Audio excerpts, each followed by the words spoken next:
कोई भी समस्या और मुसीबत आपके विकास का साधन है, ये पक्का कर लो। जिसके जीवन में मुसीबत, समस्या, प्रॉब्लम नहीं आते उसका विकास संभव नहीं है। लेकिन जब डर जाते हैं और गलत निर्णय लेते तो समस्या आपको दबाती है। समस्या का समाधान और समस्या का सदुपयोग करके आप आगे बढ़ो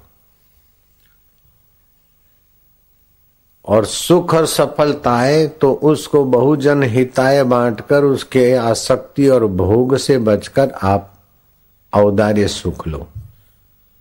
तो सुख का सदुपयोग यह है कि औदार्य, और दुख का, समस्या का सदुपयोग यह है कि वो बाहर से विष की, जहर की तकलीफ दिखती, तकलीफें जो भी हैं, लेकिन भीतर से विकास का अमृत अपने में संजोई हुई है। ऐसा कोई संत, महापुरुष अथवा सुप्रसिद्ध व्यक्ति नहीं हुआ जिसके जीवन में समस्याएं और विरोध ना हुआ हो। भगवान राम के जीवन में देखो, श्री कृष्ण के जीवन में देखो तो समस्याओं की लंबी कतार। जन्म होने के पहले ही पराये घर लिवाए गए, जेल में माँ बाप को जाना पड़ा। जन्म लेने के पहले ही गर्भस्थ कृष्ण जेल में है, थे कि नहीं थे? और जन्मते ही पराये घर लिवाए गए। कितनी बड़ी भारी समस्या है। फिर 6ठा दिन बीता तो पूतना जहर लेकर आई। 1 महीना बीता तो छटकासुर आ गए। फिर कुछ समय बीता तो धेनुकासुर, अक्कासुर, बग्घासुर।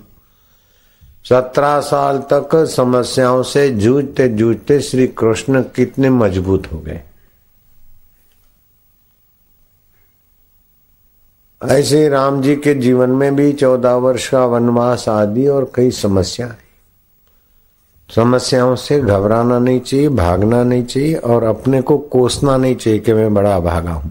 दुख और समस्या आती है आसक्ति और लापरवाही मिटाने के लिए। आपकी लापरवाही के कारण असफलता आई है तो आप लापरवाही मिटाओ।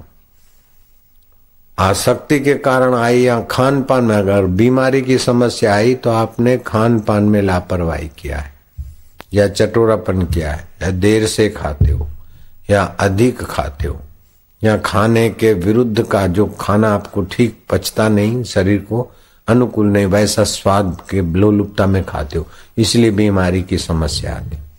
ऐसी विफलता की समस्या आती तो आपका उद्देश्य, आपकी योग्यता और आपकी शक्ति का विचार किए बिना कोई काम करते तो समस्या आती।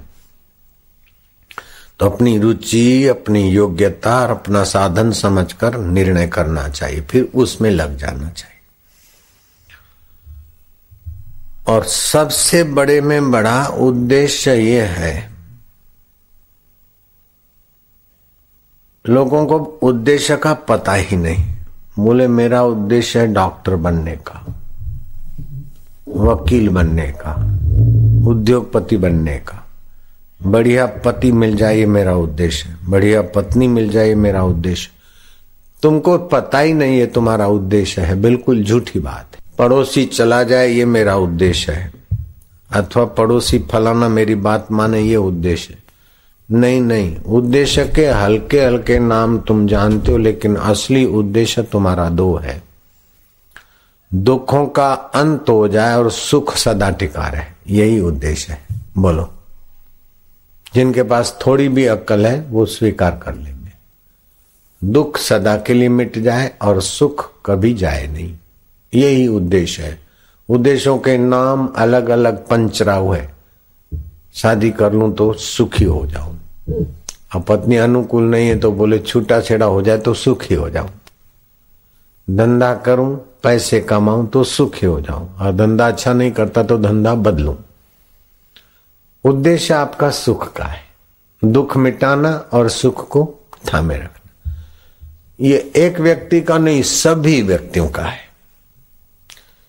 चाट पकोड़े खाने वाले का भी उद्देश्य सुख है, शराब और कबाब खाने वाले का उद्देश्य भी सुख है, और ये नीच खुराक छोड़कर सात्विक भोजन करने वाले का उद्देश्य भी सुख है, पैसा कमाने वाले का उद्देश्य भी सुख है, और दान पुण्य करके भविष्य उज्जवल करने वाले का उद्देश्य भी सुख है। पैसा का त्याग करते वो भी उद्देश्य सुख है, और पैसा इकट्ठा करते तो उद्देश्य सुख है। दोस्त से मिलते तो उद्देश्य सुख है, और दोस्त जरा ऐसा वैसा तो लड़ते तो उद्देश्य सुख है। बोलो, चोर चोरी करता है तो उद्देश्य उसका सुख का ही होता है, दुखी होने के लिए चोरी नहीं करता। तो ये साधन छोटे मोटे काल्पनिक अलग अलग हैं, लेकिन उद्देश्य सभी का एक है, सुख में स्थिति हो जाए और दुख से पल्ला छूट जाए। बोलो, और जहां अच्छा लगता है, सुख मिलता है, वहां सारी सुविधाएं छोड़कर बैठते। अब तुम्हारा उद्देश्य अगर सुख नहीं होता तो यहां सुविधा तो कुछ नहीं है, चिपक के बैठना पड़ता है। पानी पीने जाना हो तो नहीं जा सकते, बाथरूम जाना हो तो उठना संकोच है, बात करना है तो मुश्किल है। ये सब सहन करके भी तुम बिना साधन के, बिना सोफा के, बिना कुर्सी के, बिना एसी के, बिना नाश्ता पानी के तुम यहाँ घंटों भर बैठे हो, और फिर तुमको अंतर आत्मा का थोड़ा थोड़ा झलक या सुख मिल रहा है, तो सुविधा की ऐसी तैसी सुख का रस तुमको बिठा के वह बैठा है। और इस सुख के रस में थोड़ी पुण्याई है, समझ है, तभी बैठे। मनुष्य जन्म बड़ा दुर्लभ है, 84 लाख योनियों के बाद मिलता है। कभी करुणा करके नर देह देते भगवान। मनुष्य जन्म तो दुर्लभ है, उससे भी ज्यादा दुर्लभ है श्रद्धा। श्रद्धा भी मिल जाए, मनुष्य जन्म भी हो जाए, लेकिन कई लोग मंदिर में, मस्जिद में, इधर उधर उतने में घूम घूम के जीवन पूरा कर लेते। लेकिन फिर भगवान की कथा वार्ता में श्रद्धा प्रीति हो जाए तो ये उससे भी ऊंचा है। और कथा वार्ता के अपेक्षा सत्संग में रुचि हो जाए तो ओहो, ये तो बहुत दुर्लभ है। और ऐसा सत्संग तो कभी कभी मिलता है। कथाएं तो कई जगह होती रहती, मंदिर तो कई जगह मिलते रहते, लेकिन हृदय मंदिर में ले जाने वाला ब्रह्म ज्ञान का सत्संग तो अत्यंत दुर्लभ है। मनुष्य जन्म दुर्लभ है, दृढ़ श्रद्धा दुर्लभ है, धार्मिक टिका रहना दुर्लभ है, उससे भी ज्यादा कथा वार्ता मिलता रहे ये दुर्लभ है, उससे भी ज्यादा सत्संग मिलता रहे, और सत्संग से भी ज्यादा दुर्लभ है कि आत्म साक्षात्कारी महापुरुष गुरु रूप में मिल जाए, ये तो और दुर्लभ है। तुमने कई बार सुनी है, अब पिताजी पाए तब पाए, पहले तो हम पाले। तो ये सोचते सोचते एक रात को उदालक चुपचाप अपना राजमहल को, राजलक्ष्मी को दूर से प्रणाम करके रात को भागा। रात भर भागता रहा, सुबह तो घोड़े सवार खोजेंगे, तो फिर वो उदालक कहीं छुप के बैठ जाता था, झरने वरने के नजीक, कोई गुफा गिरी में पेड़ों के। फिर रात्रि को भागे। ऐसे करके राजा के राज्य का जो जंगल था, अपने राज्य में पहचान वाले हैं अथवा घोड़े सवार आएंगे, दूसरे राज्य की सीमा में पहुंचकर उसने एक जंगल में अच्छी गुफा खोज ली, और वहां से घास फूस लाकर आसन बनाया, और वहां बहुत साधना करने लगा, और अपने मन को समझाता कि रे मन, वही का वही रोज खाना पीना पहनना ओढ़ना, दुखी सुखी होकर आयुष्य पूरा करना, क्या इसीलिए मनुष्य शरीर मिला था? तू लग जा मन, मैं तेरे साथ जुड़कर बहुत दुख पाया, माताओं के गर्भों में भटका, पिता के शरीरों में लटका, अब मुझे जन्म मरण के दुखों से पार होकर अपने सच्चिदानंद सुख स्वरूप आत्मा परमात्मा का अनुभव करने दे। तू आंखों के साथ मिलकर इतना इतना देखा, ये निगुड़ी आंख तो एक दिन जल जाएगी।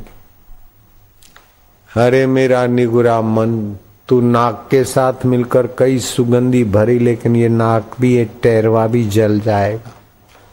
जीभ के साथ मिलकर कई रस आस्वाद लिए, लेकिन अंदर का रस भूला के बाहर के रस में तू भटकाएगा। आ लूली लटका કરી કરીને મુઈ બળી મરશે આઈ। આટલી બધી વેરાયટીઓ ઘરમાં બનાવવાની શું જરૂર છે? આ વાનગીઓ બનાવો ને આ બનાવો ને આ બનાવો, એમાં ટાઈમ पिट्ठू बनवानी शू जरूर है? ये करो बहुत पसारा मत करो, कर थोड़े की आश, बहुत पसारा जिन किया वो भी गए निराश। आम जोई ने आटलू जोई ने आवू जो ने एक छाबड़ी में फूल राखवाने ने आम ने तेम ने गूंथी ना सारू देखा अरे आ आँखों सारू देखा एना माटे मरी मटा एना करता जेनाथी देखाई देखाई बदलाई जाए, दिख दिख के बदल जाता है, उस सच्चे आनंद को पाले ना।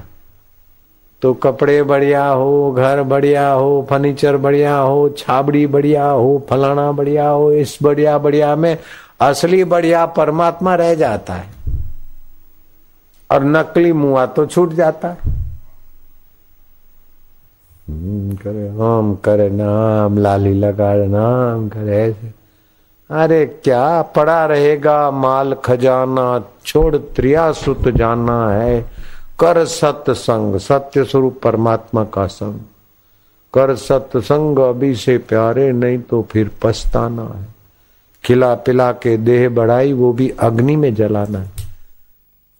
तो ये शरीर अग्नि की धरोहर है, बेटियां जमाइयों की धरोहर है, बेटे बहुओं की धरोहर है। तुम्हारा शरीर शमशान की डिपॉजिट है, लेकिन तुम्हारा सच्चिदानंद परमात्मा मौत के बाद भी तुम्हारे साथ है। उसको अभी जानकर अभी अपना अमर सुख को पालो, अमर ज्ञान को पालो, अमर जीवन को पालो। मरने वाला दुख आता है चला जाता है, लेकिन मरने वाले दुख से भी मारे जा रहे हैं। सुख आता है और मर जाता है, लेकिन मरने वाले सुख से भी लट्टू हो जाते हैं। चिंता डाकनी आती है और फिर मर जाती है, लेकिन वो चिंता से भी मारे जा रहे हैं। ये कैसी विडंबना है। धार्मिक भी हैं, भगवान को भी मानते हैं, किसी का बुरा भी नहीं चाहते, फिर भी जरा जरा बात में इतना दुखी परेशान क्यों हो रहे हैं? कि जो ज्ञान की ललक चाहिए, जो परमात्मा की प्रीति या गुरु के ज्ञान को अपना अनुभव बनाने की ललक चाहिए, उसकी कमी है। नहीं तो पक्के गुरु का शिष्य और जरा जरा बात में डर जाए, जरा जरा बात में चिंतित हो जाए, जरा जरा बात में भयभीत हो जाए, जरा जरा बात में आकर्षित हो जाए, हजी જોઈએ પણ કેટલું? थोड़ा समय निकाल के 2-4 महीने में, हफ्ता 15 दिन एकांत में मौन में साधन में रहो, शरीर में शांति और परमात्मा विश्रांति सामर्थ्य आएगा।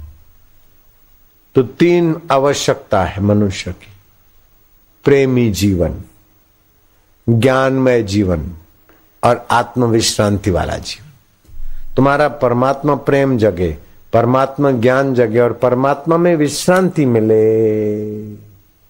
उसके बिना कुछ भी मिल गया दुख नहीं मिटते, उसके बिना कुछ भी मिल गया सुख टिकता नहीं, दुख मिटता नहीं। ये 3 चीजें चाहिए: परमात्मा विश्रांति, परमात्मा ज्ञान और परमात्मा प्रेम। और आपको परमात्मा प्रेम हो गया तो आपको देखकर लोग प्रेमी हो जाएंगे, आपको दर्शन के लिए लाइन लगेगी। अभी दिखा दूं कैसी लाइन लगती है? देखना है क्या? रोज देखते हो लाइन लगती है ना दर्शन के लिए। प्रेमी के दर्शन के लिए लाइन लगती, परमात्मा ज्ञानी के लिए दर्शन की लाइन लगती,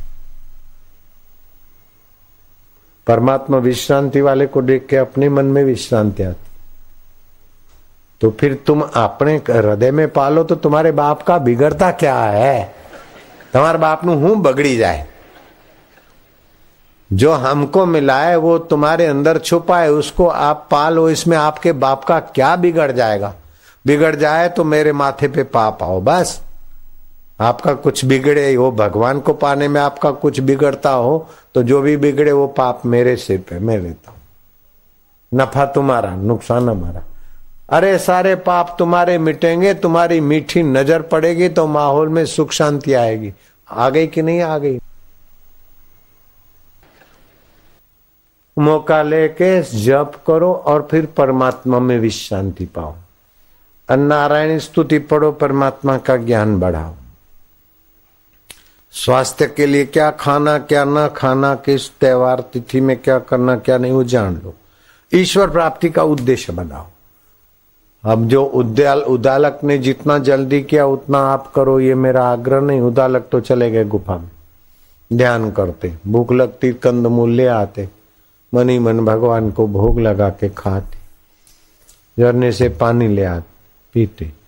कभी मन लगता कभी नहीं लगता, ऊंचे स्वर से उच्चारण करते, कभी शांत होते, कभी लेट जाते, श्वासोश्वास जपते, कभी शास्त्र पढ़ते। लेकिन कभी कभी याद आती कि मेरे पिताजी उठे होंगे, फिर क्या करते होंगे, मेरी माँ रोती होगी, नानी बोलती होगी उदाला बेटा उदाला। मेरी दादी माँ तो मेरे को अपने गोद में बिठाकर स्नेह करती थी, वो बेचारी रोती होगी। फिर बोले अरे मन, कौन से जन्म की कौन सी दादी और कौन से बाप, तेरे कितने बाप बदल गए, तेरी कितनी दादियां और दादे बदल गए, तू कितने का दादा हुआ होगा। अब इस परंपरा का अंत करके उस अनंत स्वरूप, सत्य चित्त आनंद स्वरूप, प्रेम स्वरूप, ज्ञान स्वरूप परमात्मा में विश्रांति पा। जिसने अनुराग का दान दिया उससे कण मांग लजाता नहीं।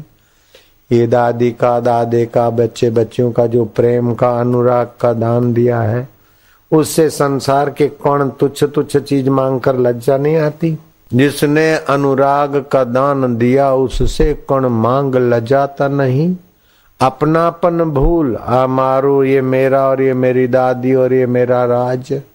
अपनापन भूल समाधि लगा, प्रभु की शांति में, विश्रांति में, आनंद में। श्वास अंदर आए तो बाहर आए तो एक, श्वास अंदर आए तो शांति, बाहर आए तो दो, श्वास अंदर आए तो गुरु, बाहर आए तो तीन, श्वास अंदर आए तो आनंद, बाहर आए तो चार। अपनापन भूल समाधि लगा, समाधान में आ। ये पीहू का बिहाग सुहाता दही, नब देग पियो घर शाम ढले, क्यों मिट उसमें मिल जाता नहीं। चुगता है चकोर अंगार, फरियाद किसी को सुनाता नहीं। अब सीख ले मौन का मंत्र नया। दादा याद करता है, माँ बेचारी रड़ती हसे, मारा भाई बंदो जोता है ना। आ बदी कल्पना छोड़ी दे। तो जहां से कल्पना हो के मिट जाती, उस परमात्मा में थोड़ी देर विश्रांति पाले, मन तेरा भला होगा। थोड़ी देर तो मन शांत हो, फिर कूदे। बोले जा कूद वांद्रा, तेरे को कूदना है तो कूद, मैं तेरे को रोकूंगा तो तू ज्यादा कूदेगा, और तेरे साथ मैं दौड़ूंगा तो मेरा पतन होगा। जा, जो विचार करता है करो, जो कूदना है कूदो, तेरा मेरा कोई संबंध ही नहीं है। लोग बड़ी चिंता ये करते कि भजन तो करी पर मन नहीं लागतो। अरे मन लागे ना लागे, कि मन में बड़ा हलचल मचती है। अरे हलचल नहीं रहे, इस आग्रह से भी हलचल ज्यादा होती। हलचल होए तो होए, मन एकाग्र नहीं होए तो नहीं होए मुआ। अरे ऑफिस में मन नहीं लगता फिर भी पगार चालू है कि नहीं है। मजदूर दुकान पे, घर पे काम करता है, नौकर, उसका मन लगे चाहे नहीं लगे, पगार चालू है। तो तू तारे बैठ, पगार चालू रहेगा। तो चिंता काय को करता है। मन लगे लगे लगे तो नहीं लगेगा। नींद आवे आवे तो नहीं आएगी, मुई आवे ना आवे तो आई जैसे। क्या करे, मन में बड़ा उत्पात होता है, बड़ी उथल कूद होती है। क्या करे, मन में चिंता रहती है। ऐसा हो गया, ऐसा हो गया। अरे तुम्हारे घर में कुत्ता आ गया तो घर का मालिक हो गया क्या? मन में ऐसा आया वैसा आया तो क्या वो मन मालिक हो गया क्या तुम्हारा? घर में कुत्ता आ गया और मिसिस कुत्ता आ गया और बेबी बॉयज कुत्ता आ गया तो घर के मालिक हो जाएंगे क्या? मन में चिंता आ गई, भय आ गया, ये आ गया, वो आ गया, आया तो गया जाता है। सड़क पे बारात आ गई तो क्या है, और हाय रे हाय करके जन्नत आया तो क्या है।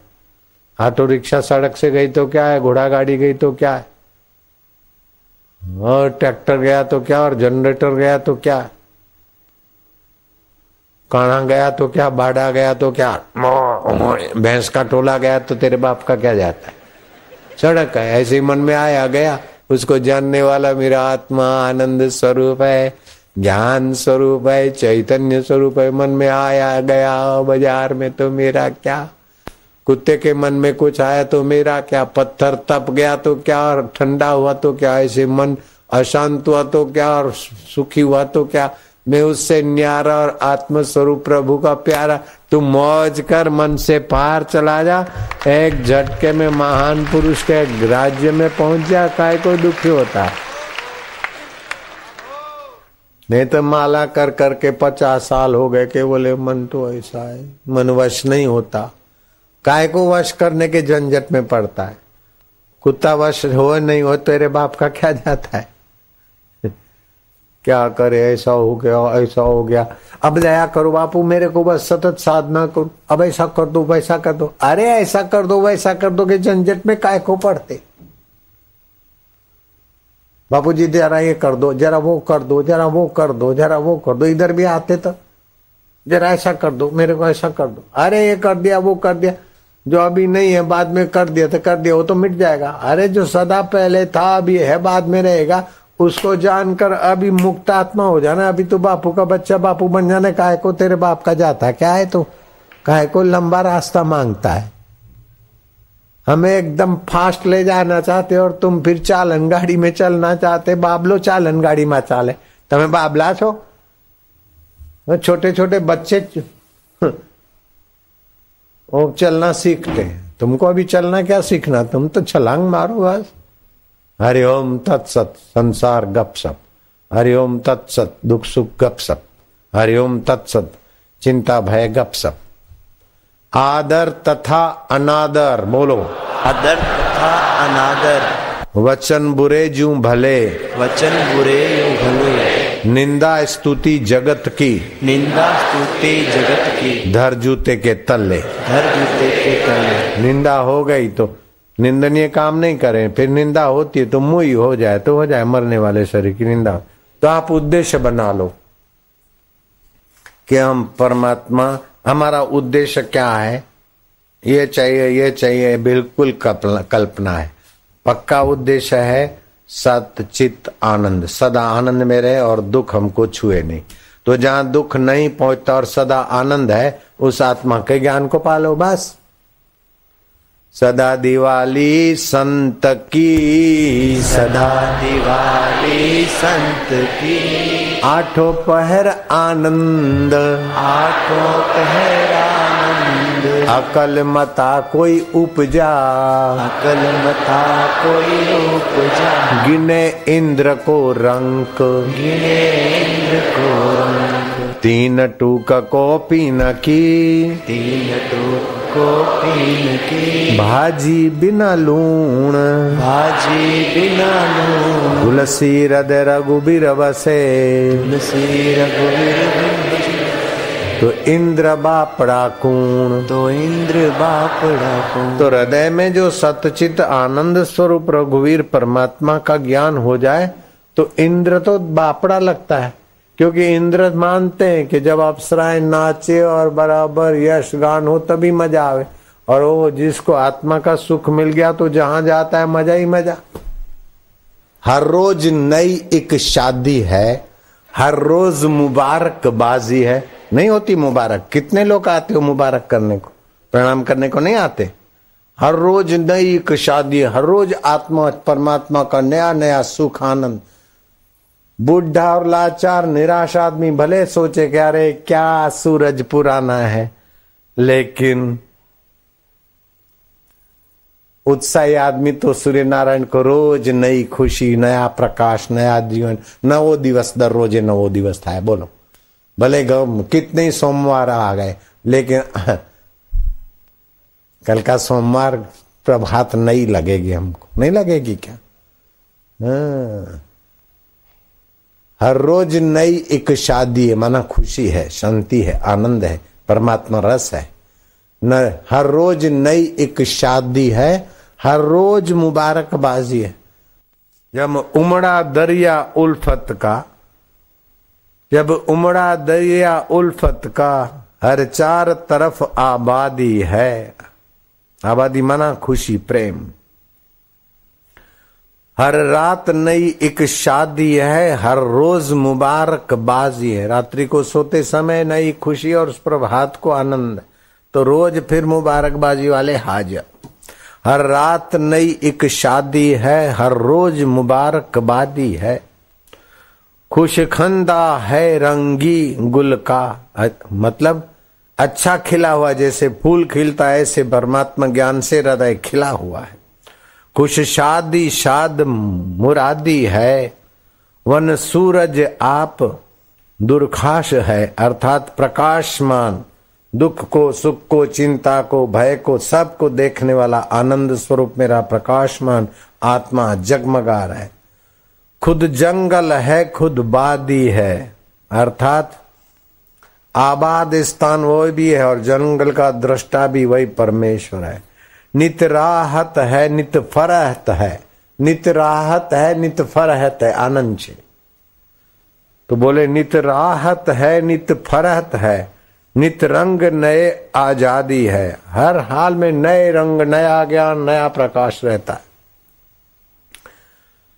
नित राहत है नित फरहत है, नित रंग नए आजादी है।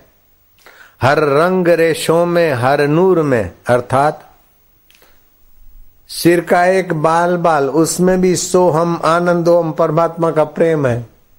तू तबीयत क्या पूछता और क्या हाल पूछता है? मेरा रोम रोम उस रंग में रंगा है, तो हालचाल किसका पूछता है? हर रंग रेश में हर मुंह में, सिर का बाल बाल में अमृत भर भर भरपूर हुआ। सब कुलफत दूरी दूर हुई, अर्थात ईश्वर की दूरी, मुझे मोक्ष मिले, मुझे भगवान मिले, मुझे सुख मिले, मेरा दुख मिटे, ये सब पचड़ा सारा दूर चला गया। सब उल्फत दूरी दूर हुई।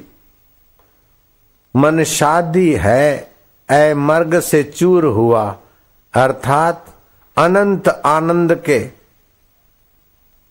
बढ़ने से उछलने से मृत्यु का भी भय नहीं रहा, क्योंकि मरता है तो शरीर मरता है, शरीर मैं हूं नहीं। और जहां मौत नहीं पूछती वो मैं अमर आत्मा हूं। हर वर्ग बधाइयां देता है, अर्थात प्रत्येक पत्ता पत्ता ज्ञानी को देखकर आनंदित होता है। जीव जंतु मनुष्य पशु पक्षी भी ज्ञानी को देखकर खुश हो जाता है। ज्ञानवान महापुरुष की मुर्दे पर भी नजर पड़े तो मुर्दे की दुर्गति रुक जाती है और सदगति होने लगती है। तो महाज संत को क्या पूछता है कैसी है तबियत है?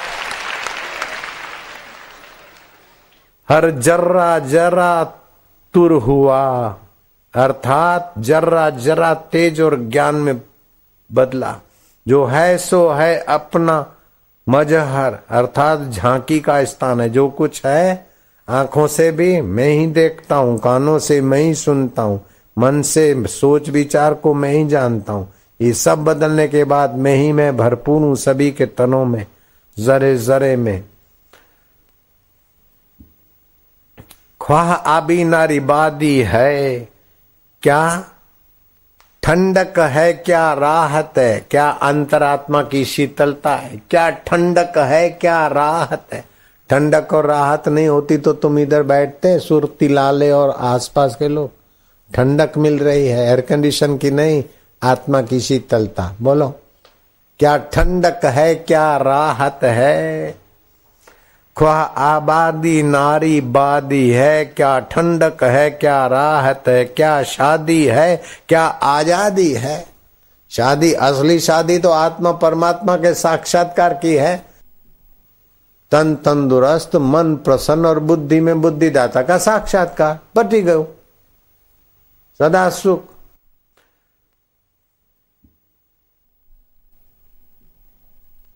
चेतन और ज्ञान अलग है कि एक है? ज्ञान और चेतन एक है, तो आनंद और चेतन अलग है कि एक है? तो ईश्वर का स्वरूप क्या है? जो ज्ञान है चेतन है आनंद स्वरूप है, वह ईश्वर है। श्री कृष्ण तो ईश्वर का अवतार है, राम जी अवतार है, शिव जी अवतार है, ईश्वर राम जी के पहले थे कि नहीं थे? कृष्ण के पहले ईश्वर थे कि नहीं थे? सृष्टि के पहले दुनिया नहीं बनी थी, तब कौन थे? दुनिया नहीं बनी थी तो कृष्ण थे क्या? राम थे? ये बुद्ध, ईसा, मूसा ये थे क्या? नहीं। और सृष्टि प्रलय हो जाएगी तो ये रहेंगे या इनको मानने वाले रहेंगे? नहीं। फिर भी जो रहता है उसको बोलते सत्य,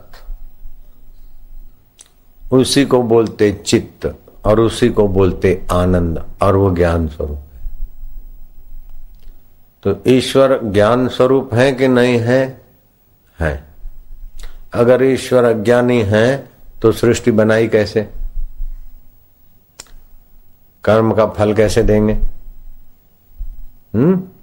तो ईश्वर ज्ञान स्वरूप हुए, पक्की बात है। चेतन स्वरूप भी हुए। ज्ञान चेतन में होता है। केबिन को, माइक को पता नहीं मैं माइक हूं, हाथ को पता नहीं मैं हाथ हूं, मेरे को पता है तो मैं चेतन हूं। मान गए? मैं ज्ञान स्वरूप हूं, मैं आनंद स्वरूप हूं। और ईश्वर से मैं अलग होकर ज्ञान, चेतन, आनंद रख सकता हूं कि ईश्वर के साथ जुड़कर रख सकता हूं। ये मेरा जो श्वासोश्वास है, जो मेरे शरीर में चल रहा है श्वास, सारे शरीर में जो प्राण वायु है, लेते तो श्वास है लेकिन अंदर जाते 10 प्रकार हो जाते इसके, प्राण, अपान, व्यान, उदान, समान, कुर्म, ये वो। तो मुर्दे का भी श्वास निकल जाता है फिर भी प्राण तत्व रहता और फूल जाता है, नहीं रहता। अंदर बैक्टीरिया जीवित रहते, मुर्दे के अंदर नहीं रहते। हाँ। तो अब सत्संग का फल और सत्संग की ऊंची बात, ईश्वर तत्व की ऊंची बात समझना बहुत जरूरी है। नहीं तो ये कीर्तन, राग, यात्राएं ये तो सब अपनी अपनी जगह पर है, ठीक है, लेकिन आखिरी मंजिल तय नहीं होगी। तो आखिरी मंजिल क्या है? तुलसीदास जी की भाषा में, तुलसी बिनु रघुवीर पद जिय की जरनी न जाई।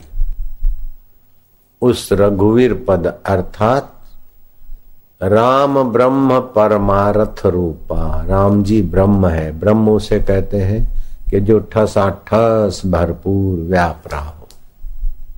राम ब्रह्म परमार्थ रूपा। और शिव जी क्या कहते हैं रामायण में? उमा राम स्वभाव जे ही जाना। उमा माना सती पार्वती। उमा राम स्वभाव जे ही जाना, ताही भजन तजी भाव न आना।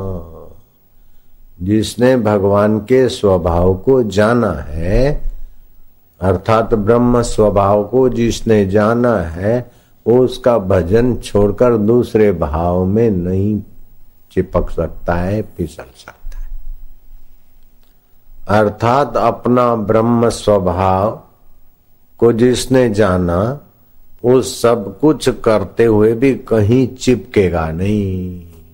न दुख में चिपकेगा, न बाह्य सुख में चिपकेगा, न यश में, न अपयश में, न निंदा में, न स्तुति में, न स्वास्थ्य में, न बीमारी में, न शत्रु में, न मित्र में, न अपने में, न पराये में। उसको बोलते निर्लेप। अब नानक जी के पास चलो। ब्रह्मज्ञानी सदा निर्लेपा। जिसको उस ब्रह्म परमात्मा का ज्ञान हो गया वो सदा निर्लेपा। तो कैसे कहीं अलग जगह पर बैठ के भी निर्लेप होते हैं महापुरुष? बोले नहीं। कमल कीचड़ में उगता है और जल में खड़ा होता है, और जल से कीचड़ से निर्लेप। ब्रह्मज्ञानी सदा निर्लेपा, जैसे जल में कमल आलेपा। राजा जनक राज्य कर लें तो आलेप है, और कृष्ण जी नरोवा कुंजरोवा करते तो अलेप है। राम जी करे हाय सीते सीते सीते, भाई लक्ष्मण, अब मैं क्या अयोध्या वालों को कहूंगा, लक्ष्मण लक्ष्मण। हनुमान जी तुम जरा प्रयत्न करो, जाओ जरा ले आओ संजीवनी, अपने भैया को स्वस्थ करें। रुदन करते हुए विलाप करते हुए भी श्री रामचंद्र जी निर्लेप है, जैसे रंगमंच पर कोई राजा बनने का खेल करता है और फिर थोड़ी देर के बाद रूप बदलकर कंगाल भिखारी बनकर आक्रांत करता है, और उस भिखमंगे के आक्रांत श्रोता देखकर आंसू बहाने लग जाते। लेकिन वो भिखमंगे के आक्रांत जो भिखमंगा करता है उस समय वो इतना दुखी नहीं है जितना देखने वाला रोने लग जाता है। दुखी पीड़ित आक्रांत करने वाले को देखकर हाय रे हरिश्चंद्र इतना कष्ट सह रहा है। तो हरिश्चंद्र की फिल्म देखते जो लोग आंसू बहा देते हैं अथवा किसी की दुखद घटना देखकर जो द्रवित हो जाते हैं, वो दुखद घटना का पाठ अदा करते समय इतना दुखी होता है क्या? देखने वाला तो दुखी हो जाएगा, वो नहीं होता। तो जैसे रंगमंच पर आदमी निर्लेप होकर राजा का पाठ भी करता है और एकदम पीड़ित व्यक्ति का भी पाठ करता है, अपने अभिनय के साथ वो भीतर से जुड़ता नहीं है, ज्ञान में रहता है। ऐसे जिसको ब्रह्म परमात्मा का ज्ञान हो गया है, अपने सत्य चित्त आनंद स्वभाव को जिसने जान लिया है, वो सब कुछ करते हुए संसार में कहीं बंधते नहीं है, आसक्त नहीं होते हैं। अच्छा, तो वो ज्ञान स्वरूप सत्य स्वरूप आनंद स्वरूप ठसाठस भरपूर है। जैसे आकाश को छोड़कर ये मेरा शरीर रह नहीं सकता, आकाश से अलग जगह पर कहीं मैं रह सकता हूं क्या? ये शरीर आप यहां नहीं रह सकते।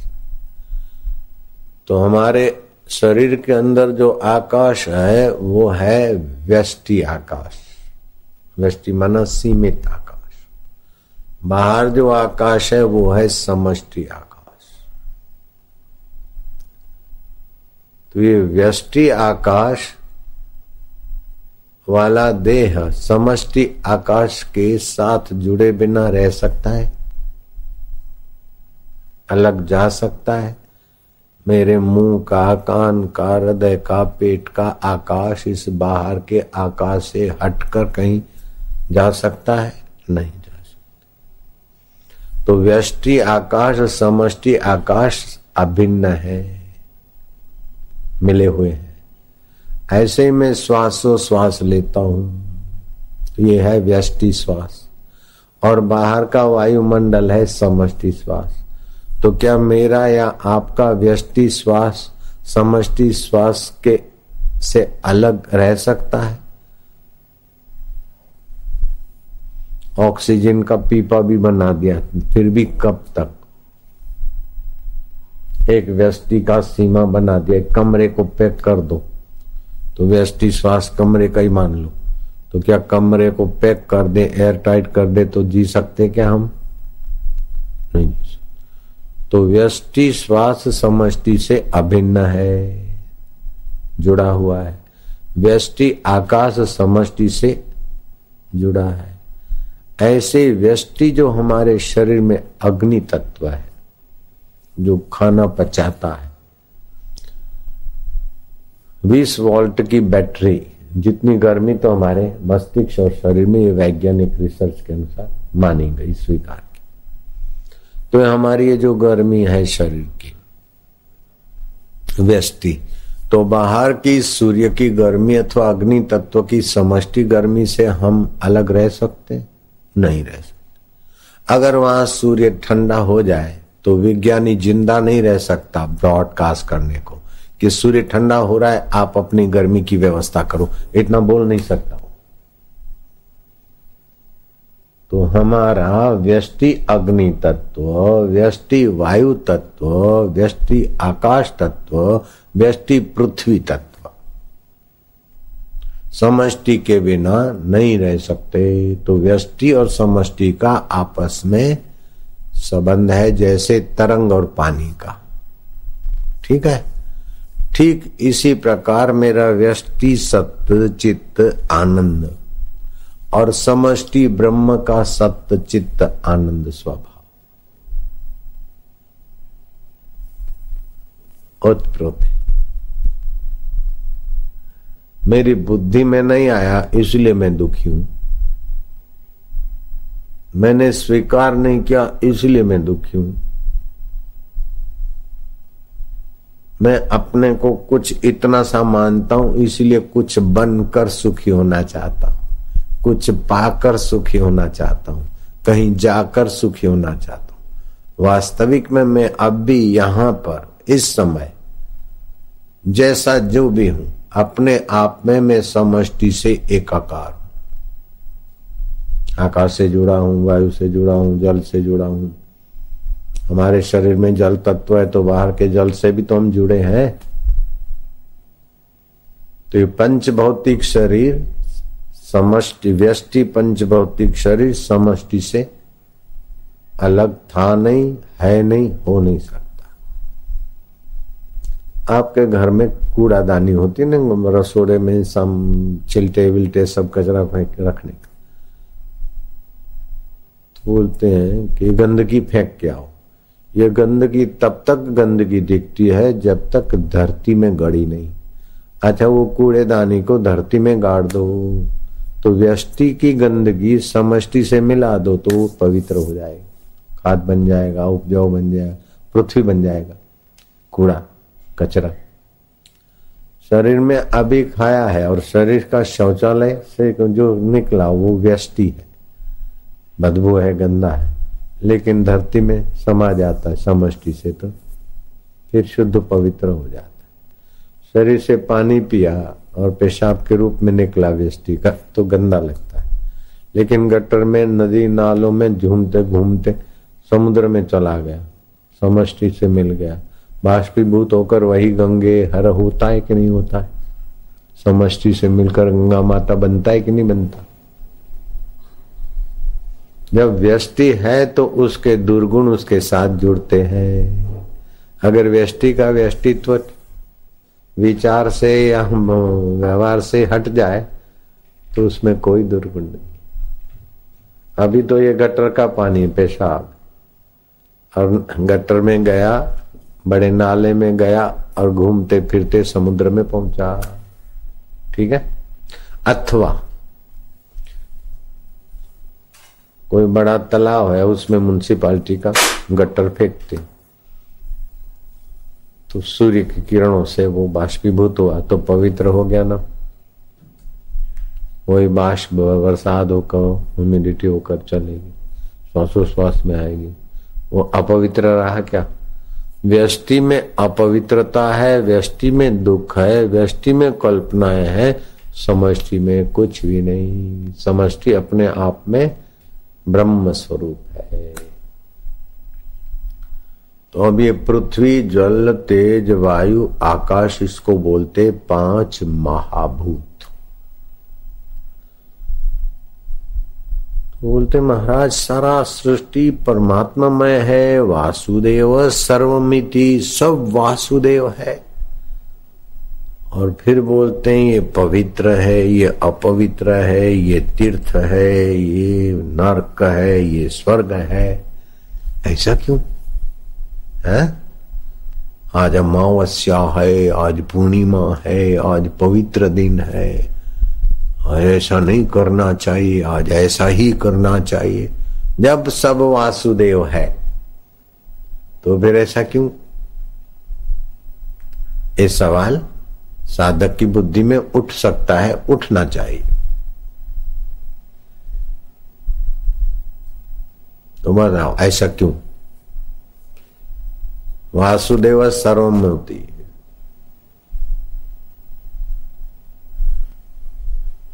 सिया राम मई सब जग जानी। सिया माना प्रकृति और उसके अंदर ओत प्रोत ब्रह्म, वो राम। सारा जगत सिया राम में है। सिया राम मई सब जग जानी, करऊं प्रणाम जोर जुगी पानी। दोनों हाथ जोड़कर उनको मैं प्रणाम करता हूं। और एक नाथ महाराज ने गधे में भी वो अपना ठाकुर जी देखा और उनको वहां ही अनुभव हुआ। नामदेव ने कुत्ते में सिया राम अपने वासुदेव को, विठल को देखा, वहां उनको हुआ। कबीर जी ने किसी को कहा, वो भगत था, उसने हठ ली, आप पहुंचे हुए हैं और आप मेरे को भगवान का दर्शन कराने में सक्षम है। अब देखा कि काशी में वो भगत है, नियम पूजा पूजा सब। कबीर जी का भगवान का दर्शन करना है तो अपनी माया सब छोड़नी पड़ेगी। बोले महाराज भगवान का दर्शन में तुमको करा दूंगा। बोले क्या करना होगा? अरे बोले भगवान का दर्शन जिस दिन होना है, जितना हो सके अपना भगवान के लिए लुटा दो। जो भी अपना है, व्यष्टि का है, जो में है, वो लुटा दो। महाराज कौन सी तिथि, कौन सा त्योहार, कौन से दिन भगवान का दर्शन कराओगे? तिथि तय हो गई।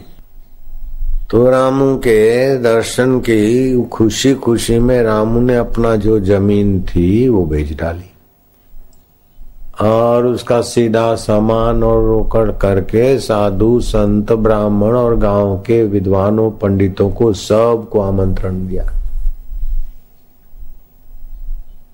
कि मुझे कबीर जी भगवान का दर्शन कराने वाले हैं। अपना तिथि जो तय थी फलाने दिन आने वाले। तो काशी में विरोधियों ने देखा कि कबीर जी प्रसिद्ध तो हैं, चमत्कारी भी हैं, और तभी तो काशी नरेश को इतना बहकाया, फिर भी काशी नरेश उनको पकड़वा के बुलाया और आखिर काशी नरेश ने भी मत्था टेका। हमने बहकाया, फिर भी काशी नरेश बहक में आने के बाद वैशा का प्लानिंग हमारा थोड़ा सफल हुआ, लेकिन कबीर जी ऐसे चमत्कारी लगे तो दारू की बोतल पकड़ के हाथों पानी और मैं बिगड़ गया हूं। वैशा का हाथ पकड़ के, सुनो भाई साथ, सुनो मेरे भैया, कबीरो बिगड़ गयो रे। जब वैशा को, शराबी को, दारू बेचने वाले को, मांस बेचने वाले को तैयार करके विरोधियों ने भेजा और भर सभा में कबीर को जाकर कहा कि अभी क्या अपनी शेखी बगाड़ते हो, भगवान की बातें करते हो, बलमा रात भर तो मेरे बिस्तर पे थे और अभी यहाँ अच्छी अच्छी बातें करते हो, मेरे से तो क्या क्या वायदे किए। ऐसा गले पड़ गए और उसके आदमी भी थे, हरामी जो भी विरोधी थे झुंड, हाँ तो थे, बिल्कुल ठीक बोलती है, वो हल्ला हो गया। शराबी वाले ने कहा कि हम बोतल मेरे पास से ली थी, आधी तो वहीं पी थी और तुम्हारे हाथ में मांस भी था, एक शेर मटन भी था। तो मटन वाला बोला मेरे यहाँ से ले गया और मेरे को बोला पैसा भेजते और भेजा नहीं। वो जो भी थे कच्चे कान कर मूर्ख चेले वो सब भाग गए, खाली सलूका मलूका रहा। तो कबीर जी ने कहा चलो ऐसा ही है, तुम जो बोलते हो ठीक है। तो पकड़ा वैशा का हाथ और उठाई बोतल, सुनो मेरे भाइयों, सुनो मेरे मित्रवा, कबीरो बिगड़ गए रे। अब आप मिलकर बोलते हो, लोग विश्वास करे ना करे, मैं ही बोल लेता हूं भाई चलो। तो कबीर भीतर से समष्टि के साथ एक थे और व्यष्टि शरीर से बोल रहे थे। तो समष्टि के साथ जब एक होते हैं तो प्रकृति ही और नाम रूप और निंदा स्तुति का कोई ज्यादा महत्व नहीं रहता। बाजार से गुजर रहे और काशी नरेश को जाके भड़काया कि जहां तुम मत्था टेक देते आदर करते थे वो देखो। वैशा ने उनका सारा पोल खोल दिया, शराबी ने सारी घटना सुना दी, मांस वाले ने तो कह दिया कि उधार ले गए, लोग तो सब भाग गए और तुम किस चक्कर में पड़े हो। कबीर जी संत है, महापुरुष है। देखा आजकल कल युग में काशी नरेश ने गुप्तचरों से समाचार पूछा। बोले हाँ सर ऐसे ही है साहब, राजाधिराज ऐसा ही है। तो कबीर को बुलाया तो देखा वैशा का हाथ पकड़े हुए और हाथ में बोतल। काशी नरेश सिंहासन पर बैठा, ताजुब हुआ के बोले महाराज मैंने तुम्हारे आगे सिर झुकाया, अभी तुम्हारी ये हालत, मैं एक मौका तुमको दे सकता हूं, अभी भी आप सुधर जाओ तो मैं तुमको बरी कर सकता हूं। कबीर ने कहा बाहर में जाए सुधरना और बाहर में जाए तुम्हारी मेहरबानी, हम तो बिगड़ गए हैं, तुम्हारे को जो सजा देनी है दे दो, जो कुछ करना है करो। कोई लीला। इतने में जो बोतल थी ना वो शराब की बोतल तो क्या थी, वो लेबल शराब का था, अंदर तो कोई पानी वानी भर दिया, उसकी एक धार कर दी। तो बोले क्या कर रहे हो? बोले जगन्नाथ मंदिर में पुजारी जो ठाकुर जी का भोग बना रहा है वह सावधानी से उसको आग लगी, कपड़े जल रहा है तो मैं उसको बुझा रहा हूं। आदमी भेजे गए और बिल्कुल उस समय उस तिथि वो जगह को ये हुई थी और एकाएक आग बुझ गई।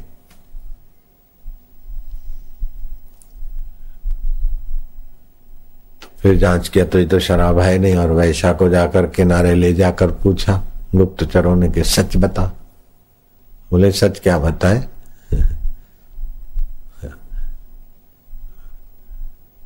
स्त्री निर्लज होती है तो बेकार होती है और वैशा लज्जा रखे तो बेकार मानी जाती। वैशा को तो पैसे से मतलब, और मेरे को इन पंडितों ने कहा था विरोधियों ने कि इतना दे देंगे, लेकिन मैं इनके घर रही, इनके साथ रही, अभी तक मेरा मन बदल गया है। मैं तो ये मेरे पिता है, मेरे गुरु हैं, मेरे भगवान है, मुझे क्या पता कितनी झंझट मोल लेनी पड़ेगी।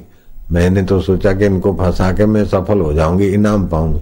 अब बाहर में जाए इनाम, मैं तो अपना वैश्य का धंधा छोड़ूंगी। ये तो महापुरुष है, मेरे भगवान है।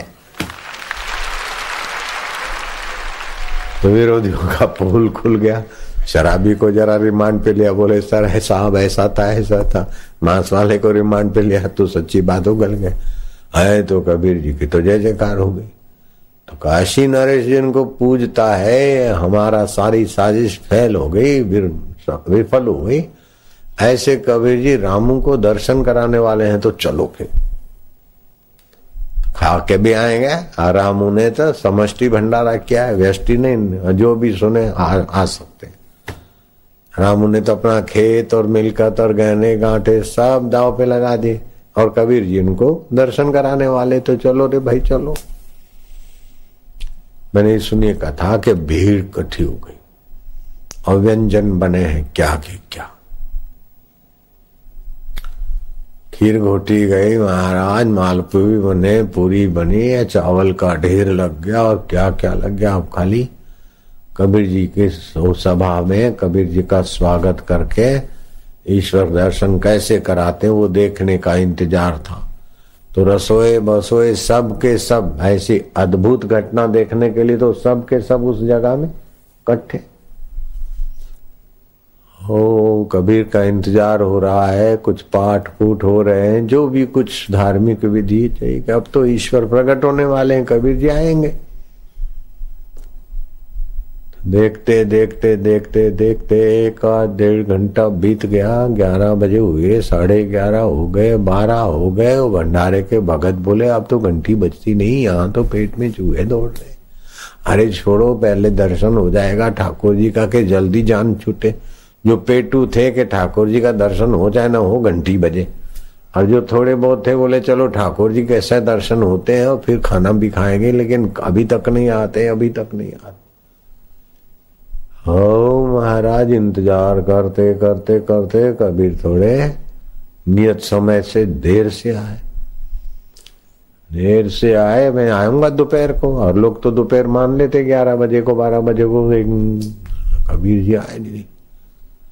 जो कबीर जी आए, हो अब भगवान के दर्शन कराएंगे।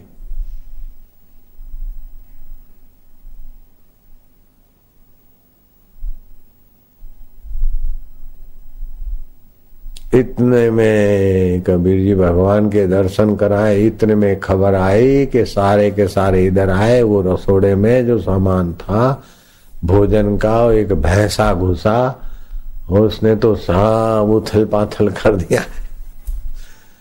पूरा भैंसा ने थोड़े चावल चबाए, थोड़ा खीर पिया, थोड़ा हलवा सीरे खाया, फिर हिला तो मारे तो रसोई ने अपनी इज्जत बजाने के तो खुरपे मारे, उसको लोई लुहान हो गया और भैंसा बेहोश जैसा पड़ा है, उसको रखा।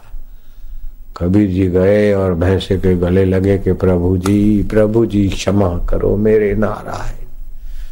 नाथ नाथ राम जी, हे कृष्ण, हे गोविंदा, हे अच्युता, ये आपकी ऐसी दुर्दशा, आप प्रकट हुए लेकिन ऐसी दुर्दशा है। ऐसी दुर्दशा तो राम अवतार में पापी रावण ने भी आपकी नहीं की थी महाराज। इतना दुष्ट कंस और दुर्योधन था, फिर भी आपका ये दुर्गति नहीं हुई थी महाराज, मुझे क्षमा करो महाराज। पंडित लोग बोले देखो पागलपन है ढोंग में। भैंसे को महाराज महाराज करके तत्व ज्ञान की बात घुसेड़ रहे। भाई सब में ईश्वर है यही बताएंगे और क्या करेंगे।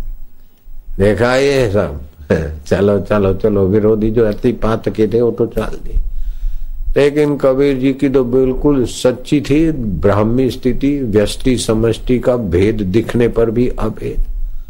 महाराज उस भैंसे को तो ऐसे लिपटे कि वो जो रामू था वो उसकी आंखों से आंसू आ गए कि प्रभु आपको इतना कष्ट मिला, मैंने आप भंडारा किया था, आपको भोग लगाने के लिए आप ये रूप लेके आई के महाराज। सुना था कि सभी रूपों में आप है, लेकिन हम तो कोई विशेष रूप में देखना चाहते थे। आदि में ईश्वर एक थे, फिर जगत रूप में ब्रह्म रूप में प्रकट हुए, फिर व्यवहार की लीला की प्रभु। अब ऐसे करते करते उसको तो सुना हुआ सत्संग और कबीर जी की दृष्टि से उसको तो समाधि लग गई।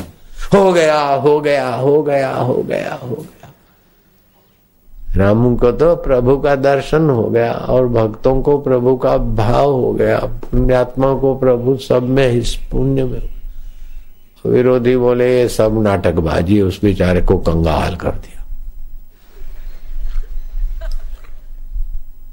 फिर वो बेचारा नहीं रहा, वो तो ब्राह्मी स्थिति प्राप्त कर कार्य रहे नाशेष, गुरुवर कार्य रहे नाशेष, कभी ना ठग सके इच्छा नहीं लगे। पूर्ण गुरु कृपा मिले, पूर्ण गुरु का ज्ञान, गुरुवर पूर्ण गुरु आंसू मल से यहाँ ये नहीं लगेगा। सारी आशा रामू जी से हो गए सच्चे राम नाम, ऐसा लगेगा यहाँ है? अब फिर उनको टोटा क्या पड़ता है भाई, उनको कमी क्या रहती है? ब्राह्मी स्थिति वाले को सोचा मैं न कहीं जाऊंगा, यहीं बैठ के खाऊंगा, तो हाजिर हो जाता है साधन काल में तो सिद्ध अवस्था आ गई।